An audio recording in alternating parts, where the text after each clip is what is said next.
Kamsalamanders leven op het land, maar leggen hun eitjes in waterplanten. Het liefst in dit soort poelen waar geen vis zwemt. Want die lusten de eitjes rauw. Je moet een beetje buiten de planten blijven, omdat daar ook wel wat kwetsbare eitjes zitten. Ja, oké. En meestal werkt het best om erin te steken tot aan de bodem. Ja? En dan gewoon naar je toe te halen.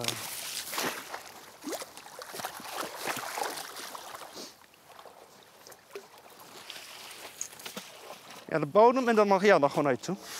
En zo snel mogelijk. Het zijn goede zwemmers. Oeh, het is hier...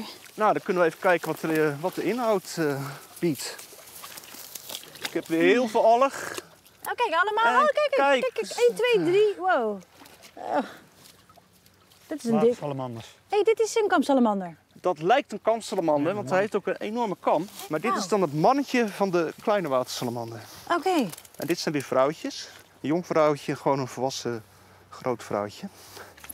Kijk, ja. Kijk, en dan kun je Gek, nog hoor. beter zien hoe die kam eruit ziet. Heel mooi. Het is ook een doorgaande kam. En we zullen straks wel zien dat bij de kamsalamander, die heeft eigenlijk 2 kammen. Er zit nog een inkeping tussen.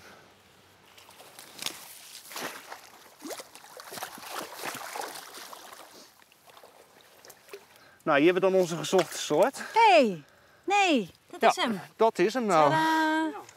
Kijk, Ja. is dit een mannetje of een vrouwtje? Dit is een vrouwtje kamsalamander. Wat een kleur, hè? Ja, is geweldig. Echt Ja. prachtig. Bijna, je gelooft bijna je ogen niet. Het is bijna niet echt. De tekeningen op de buik zijn per kamsalamander verschillend. Eigenlijk is het een soort vingerafdruk waar de individuen aan te herkennen zijn. Volwassen kamsalamanders hebben geen kieuwen meer, maar longen en happen dus naar lucht.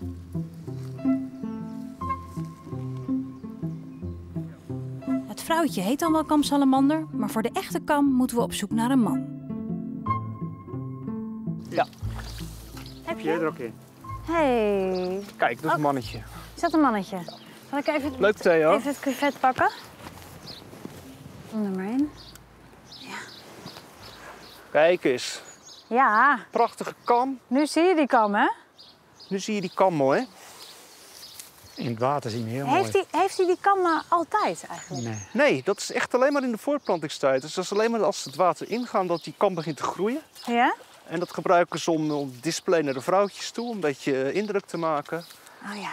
En Is alleen in de paartijd. echt alleen maar in de paartijd. Zo'n kamsalamander die kan zo'n 20, 25 jaar oud worden. Ah, niet waar. Dus dat is echt ontzettend oud voor een amfibie. Ook hier in het wild? Ook gewoon in het wild. Dat is vastgesteld dat ze gewoon een uniek buikpatroon hebben. Ja. Dus nou moet ik er wel bij zeggen, ze zijn giftig.